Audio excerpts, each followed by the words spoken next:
have a calling. All of us have an office that we should be operating in. Yes, yes. Many are called, but yet few are chosen. My brothers and my sisters, we have been led to believe that only the preacher and the deacon are called. Come on. But all of us have been called to a certain ministry. Yes. Corinthians said that all of us should be operating in our gifts because there's a calling on our life. And the calling is that we have been identified to do particular tasks. Matthew 28 states that we are to go out and be great commissioners because the commission tells us to go out and to baptize and to teach and to the other parts of Samaria and Judea and to bring those to the household. In the book of Acts, we are really the book of Acts. We are the apostles who Christ has called to build a church. Now Matthew 16 chapter said, upon this rock I build my church. We talked yesterday, Brown said it yesterday, he said, Pastor, what is about this cornerstone in this church? And I said, well, such and such. I said, such and such, the date and the history and the foundation. He said, well, what about the corner? I said, oh, you trying to play with me? Christ is the cornerstone of the church. Have I got any witnesses in here? But Christ has called each and every one of us to do a particular task. And in calling and being a servant, all of us must come giving our whole self to Him. Come on. Are you praying with me? I shared with you a minute ago about how we oftentimes talk about going on diets, and I'm going to be on the diet this new year, but and out the same mouth, we come right back and wash it down with chocolate. Have I got any witnesses? In the same term, a lot of us are sharing that we're servants, but we come back and wash it down with excuses. Why we shouldn't do things. Are you praying with me? My brothers and my sisters, but we must realize as being servants, it must come about some other attributes. We must forsake ourselves. We must lose ourselves to please Him. Come on. Are you praying with me? In this text, you'll see here real soon that as servants, we are oftentimes losing our own character to pick up His character. Come on. My behavior, I should be behaving in a way that reflects Christ. My character should be that I don't have to always be seen. That's it. To be known. My manner is that I ought to be, that my manner should keep me from trying to interact with forbidden fruits because bad association corrupts good manners to God. Come on now. But I must realize that the calling on my life calls me from where I was to where God wants me to be. You're no longer at a place where you used to be. You're not in a place where Christ has placed you to be. That's why you should be steadfast, unremovable, always abounding in the work of the Lord, knowing that your labor is not in vain. Come on now. Servants, oftentimes we see servants who are oftentimes church hoppers. I have issues with servants who are church hoppers. Why? Because a servant is nothing more than a waiter. And a waiter must have to wait at a particular window to get what he has to serve the other people. So the waiter is also a server, and a waiter has to be a waiter to get what he's supposed to serve. Can I say that slow? Yes. A waiter no longer, a waiter not only has to be a server, but a waiter has to be a waiter to be served. That's it. But as servants in the church, Baron, we have a tendency to not want to be waiters. Come on. But we want to be servants. Come on now. Oh, God, y'all will help me work on this. A servant must wait for the food to be prepared so he can serve. Oh, God. Let me go on. Martin Luther King Jr. was known as a great servant. Come on. I don't usually talk about these on these occasions, but I'm changing over. This man here was known for his great accomplishments throughout the civil rights movement. 13 years of nonviolent leadership. It ended abruptly and tragically on April the 4th, 1968. 65, 67. I was 5 years old. Have I got the witnesses in there? Yes. He was assassinated at the Lorraine Motel in Memphis, Tennessee. Now stay with me now. Now in his history, it states that he was only on the wall for 13 years. Oh, watch this. I'm going somewhere now. Some of us think because we've been in a position for 19 to 20 years, we've been doing something, we're great servants. Are y'all praying with me? No. Our greatness is not determined by the longevity of your position. Are you praying with me? Are y'all praying with me? Our greatness is determined. Luke said, well, the great doctor said, he said, when Jesus spoke his word, it's not the one that sits at the table to be served, but it's the one who serves. When the disciples were in a collision about who was the greatest, he said the greatest is the one who serves. Are you praying with me? He is not characterized that or determined that by a time frame. We got some people gonna get to heaven and get a greater reward than some of us been in here on the battlefield for a long time. Because some of us are just on the battlefield, but we're not at the front of the battlefield. Are you praying with me?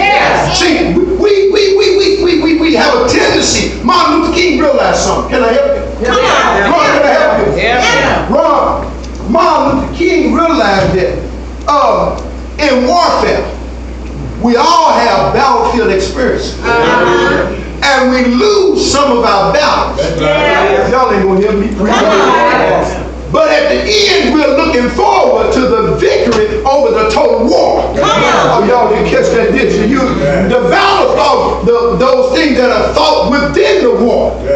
Are you praying with me? How many have had some battlefield experiences? But you're yet on the battlefield. Paul said it. I must fight the good fight of faith. He said, I must stay there. I be faithful. My departure's at hand. But he said, I must fight the good fight of faith. Why? Because the overall war is going to be won one day when the battle is over. Have I got any witnesses in here? Martin Luther King was a great pioneer and an example to let us know that it ain't how long you do something. It's just how you're doing it while you're there. Are you praying with me? I need some people in this church to know that it ain't how long you've been on a position that's going to give you your crown of righteousness and your star, but it's how well you do your job. Are you praying with me? I hear people in church all the time make excuses. I'm doing this, I'm doing that, and Christ is the last thing out of your mouth all the time. I'm with this social auxiliary, we did this and we did that, but I never hear you talk about what I'm doing at the church. It's bad when they were trying to get me to be a Kappa in school and say I got all these accolades on the wall, yet I have not accomplished one soul for the Lord. Have I got any witnesses in here? I'm running here now to do things in social groups, but I ain't growing spiritually at all. It's not bad. As church people, Martin Luther King had a doctorate degree. He was on the president's committee. He was well educated, but he kept his focus on Christ. I'm going to tell you something. I don't care what you do outside of church. Serving the Lord. Your primary focus should be doing the Lord's work. And I pray that as we go to the next church, some of you all who are working in the church and doing things, get your priorities straight. Because all these other auxiliaries we are on, they are supposed to be secondary when it comes to the Lord. Why? Because excuses only satisfy people that use them. And at the end of the day, your auxiliary you on ain't gonna get you to heaven. If you ain't been blood washed and redeemed, I don't care what they put on your casket when you die, it ain't gonna get you to heaven.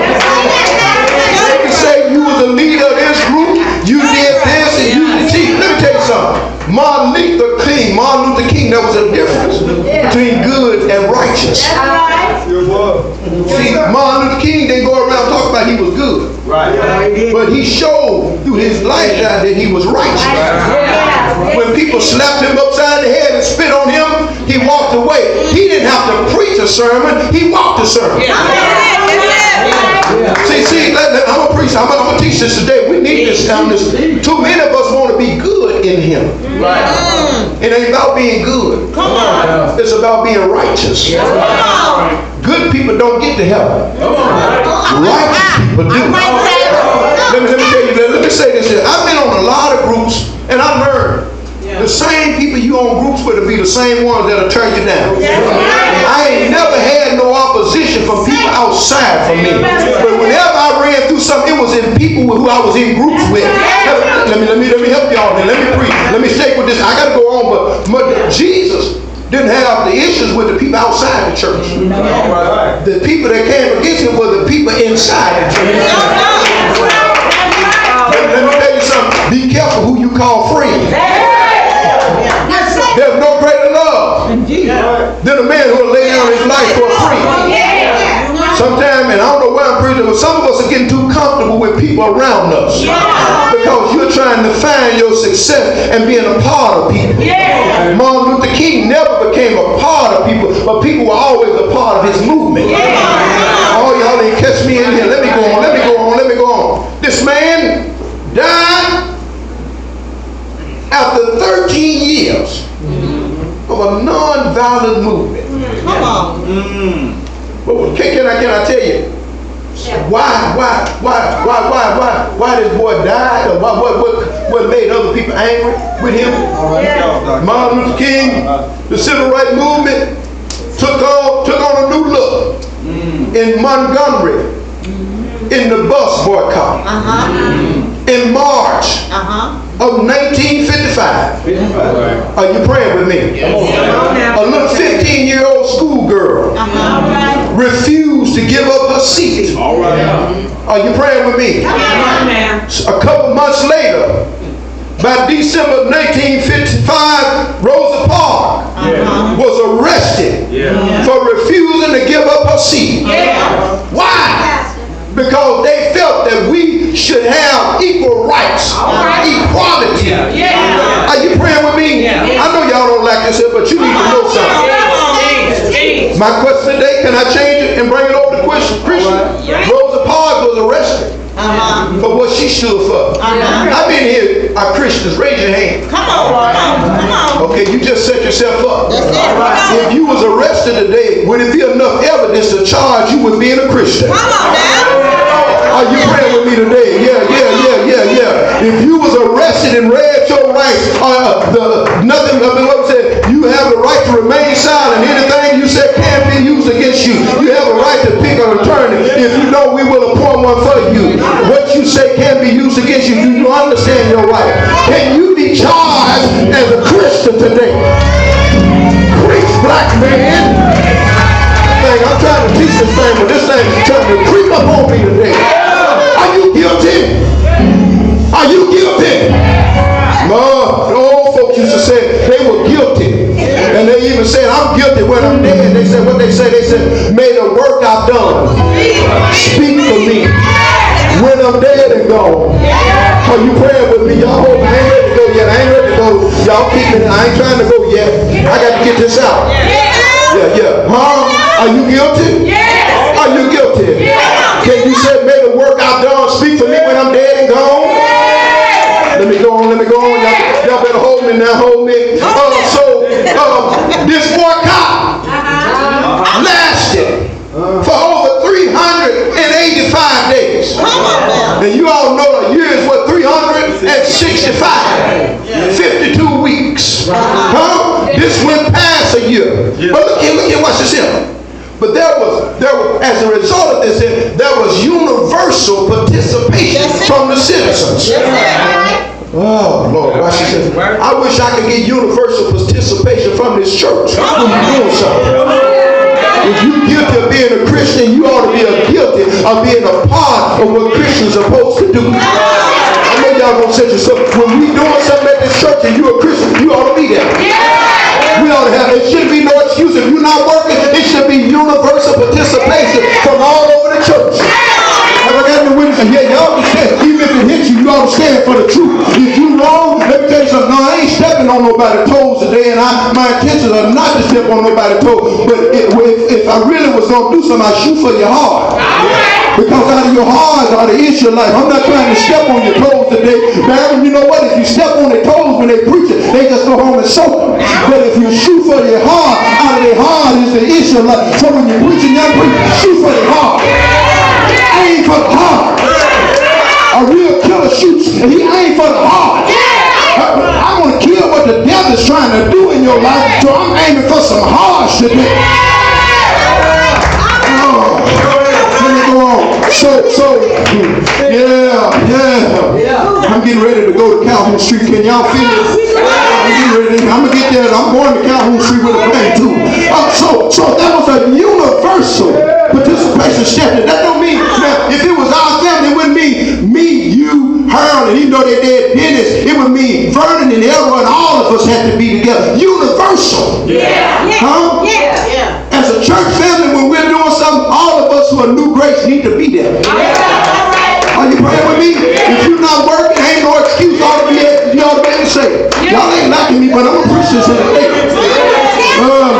There was universal participation from the cities. Look what they did now. All of them walked miles to work. Instead of getting on the transit system. They refused. They suffered all of them for the sake of righteousness. They weren't just suffering for Martin Luther King, but they were suffering for righteous sake. But we got people in church talking about, well, it ain't hitting me, so I ain't worried about it. When it affects righteous, it affects you.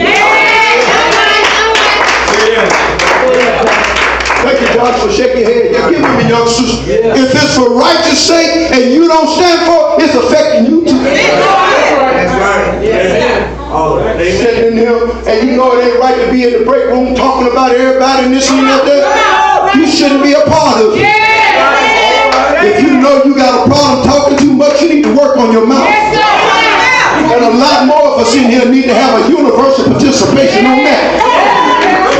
You keep getting in trouble because of your mouth, you need to boycott your mouth.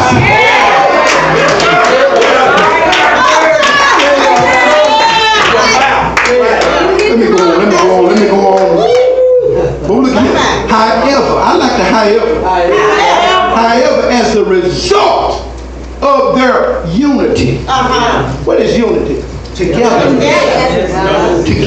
And you know what I like about this? They weren't sitting there arguing about, oh, I'm going to be in the front. Women march. I want my name in the paper. I want Martin Luther King call my name when he go to talk to President Johnson. He had to deal with it. He didn't call my name. He didn't recognize me. That unity wasn't based upon self-accolades. Are you praying with me? Their unity was based on a holistic approach. Are you praying with me? And that was for the betterment of Montgomery. Well, I'm talking this ain't like I'm preaching this thing. I'm supposed to be talking this thing. And as a result, the unity, they said, one can put 1,000 to flight. But boy, when we unify, the Bible said two can put 10,000 of the demons to hell. You just think when we get in this church and we really get together, what we can do as a church. And the witnesses in here. Well, you know, I look at, and I'm not trying to with a few men, but if we get some more men, what we can do. But I'm telling you, men, you got to stop running other men away if you ain't right. Women the same way. If you so insecure because you don't know something and somebody know more than you, you need to try to learn from them. And education don't come because of age. I learn a lot from young people. I don't need nobody to just up quote no Bible either. I don't need no pastor just quoting the Bible every time I do wrong. I need a pastor that's going to lead me in the walking. And when I do wrong, I don't need him coming up and to beat me up with the word. I don't beat none of y'all up with the word. I come to you and talk to you. Because sometimes in your life you don't need no sermon. You need some encouragement. All y'all ain't liking me in the day. See, that's why she said, I'm shifting gears here. Too many of us in this church, we can always tell other people what they need to do. When we don't do what we need to do half the time.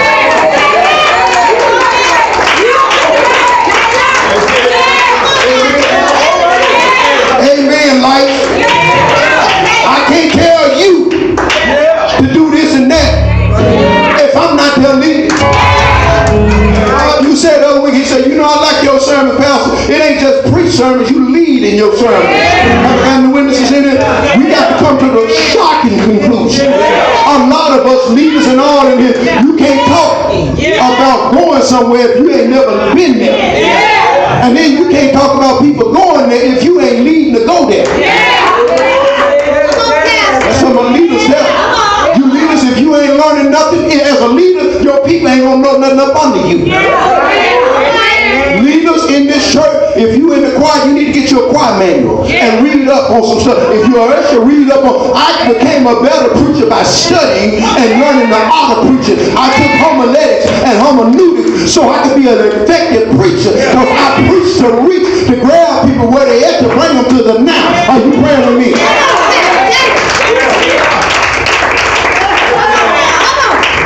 Too many leaders, we lazy. We don't want to read, we don't want to study. I'm talking to you leaders today too.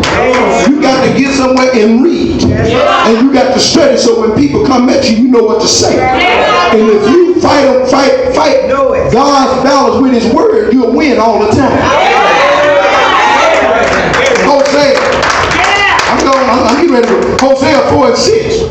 I said, my people perish for the lack of knowledge. And there's some in this church, I'm going to say it ain't for the lack of knowledge, it's because you reject knowledge. How do I reject knowledge? I don't want to study. I don't want to know it, because if I know it, it's going to cause me to a greater accountability. Because I got in the way. I'm preaching to leaders and all in here today. You ought to want, if you're a leader, I don't want to get up in front of this church and in another church and preach and talk and sound like a fool and say I'm a leader. Watch this. And I got to get on back to my sermon. It's bad. It's bad when preachers go out and buy doctrine degrees and they can't put a complete sentence together.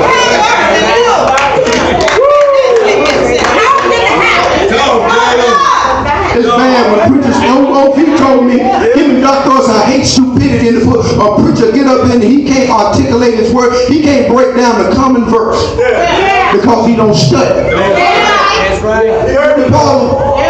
You look like a...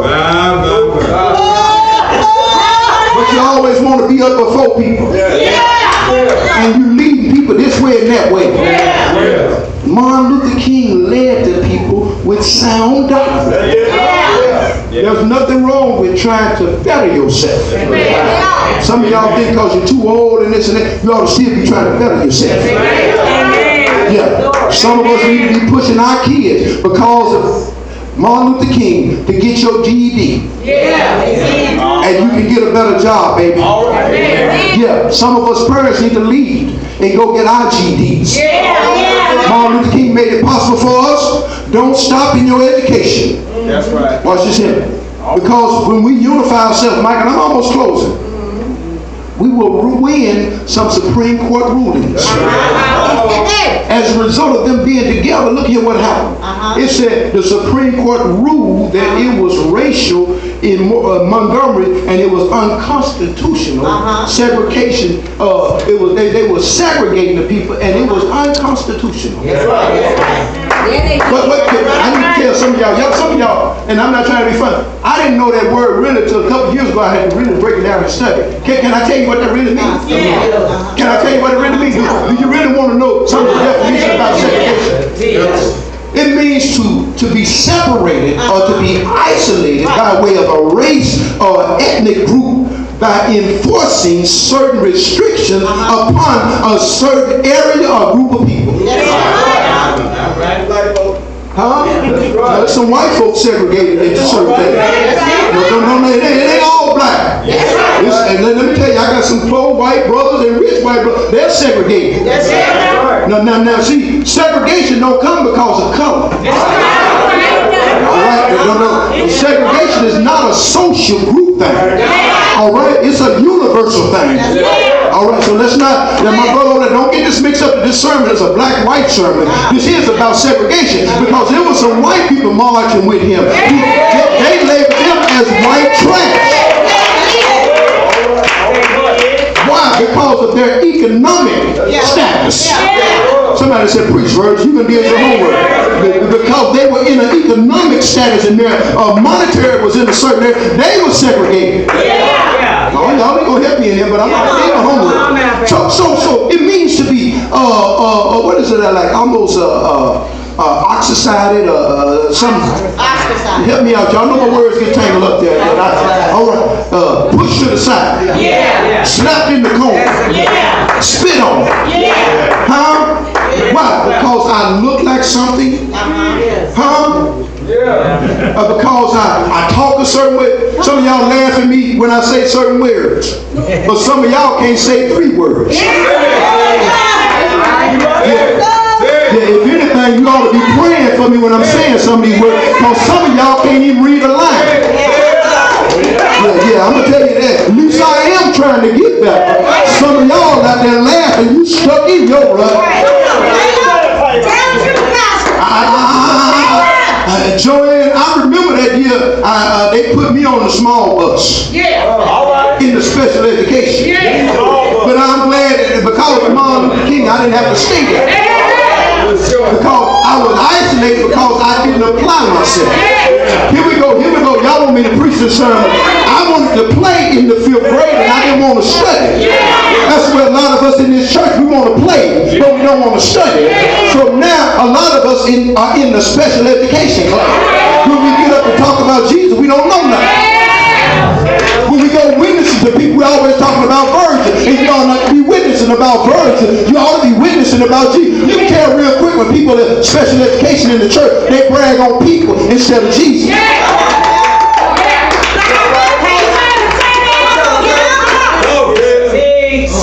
Hold on, you praying with me?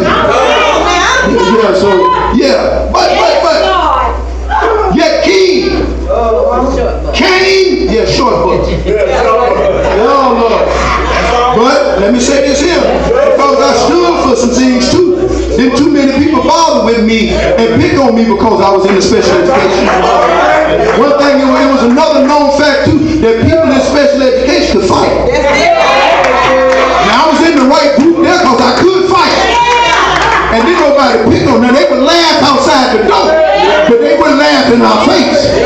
Because me and some of the boys in there, we could sure throw these bones. And one thing was labeled around the school, them Negroes in special ed can fight. Don't get in no fight with them. Lord, I'm just gonna let me help you now. Let me. But we're not trying. We're just saying some things. I'm not trying to be funny in here. This here issue here, this Montgomery issue, this boycott transformed King to a nationally known figure. He was best known right after this here for the civil rights movement. But let me, I forgot to tell you. I forgot to tell you that his house was bombed. So let me tell you something. Some of your best growth come when you being attacked. Oh, let me. Can I come to your address? How many want me to come to their address? Raise your hand up if I can. This is a good one here. When your house is jacked up and under attack, you in line for a blessing. How many here today, your house been bombed with all kind of chaos and problems? I wish you stand up on your day and let me know that it's your house. You've been bombed and it's been one thing after another.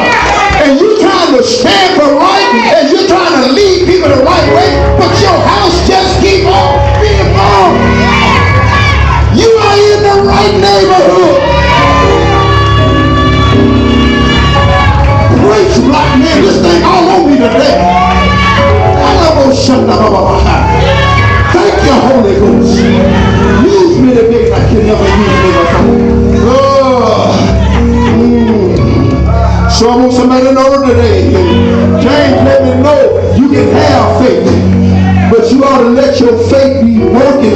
will show your works.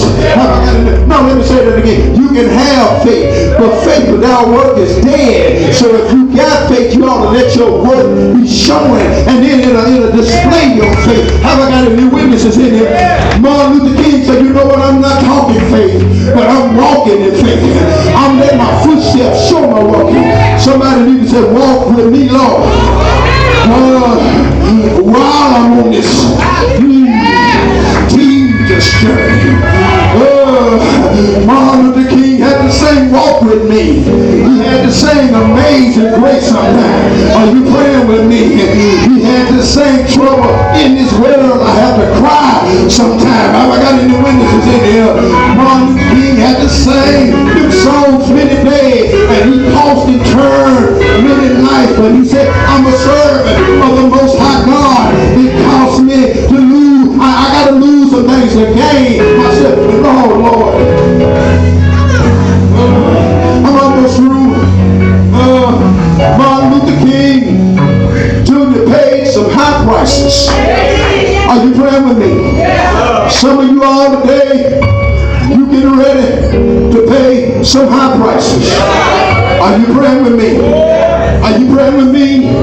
Thank you, Martin Luther King. Yeah, it cost you some great losses in your life. Somebody in here to say, I've lost some things trusted in the Lord. Are you praying with me? Yeah. First thing I learned here by Martin Luther King, to serve, one must lose his own self. You don't believe he really lost his own self? His real name was Michael King. But after his dad went over to Germany and he met Martin Luther, the great reformer who came against the Protestant reform, he came back and changed his name to Martin Luther King because he wanted him to have a name of a great man who was leading Christianity. So his name changed from Michael King, and it changed to Martin Luther King. Are you praying with me? How many of them, they used to call me Talbot? They used to call me Virgil. But now they got to call me is a child of the Lord. Are you praying with me?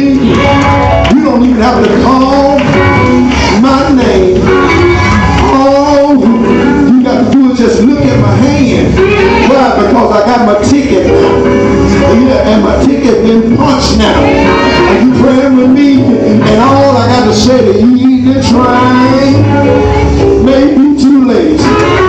I'm going home on the morning train. Back train. And get your load. Are you praying with me? Yeah. Second thing I learned in here, whatever you lose is not more valuable than the one you're serving. Martin Luther lost some things, but none of it could sum up to the greatness of Jesus and the amount that he had from him. Are you praying for me? Do you understand? You may have to lose a little bit now. You may lose a little bit right here. What I'm trying to tell you, you might be in your season of losses. But I want you to know that God will always give you much more than you lose. Third thing in here, I'm getting ready to go now. Martin Luther had to pay $1 for all his troubles. Somebody said dollar. Trouble. But now, somebody said, but now I'm receiving the quarters of his change. Are you praying with me? Now I'm getting back the quarters that brought about the change out the dollar he paid in. Oh, shucks, he paid 75 cents. I'm only getting 25 cents. We ain't got all our rights yet. But somebody ought to say, I'm getting 25%. 25% is better than 0%. Then we were getting 68. Have I got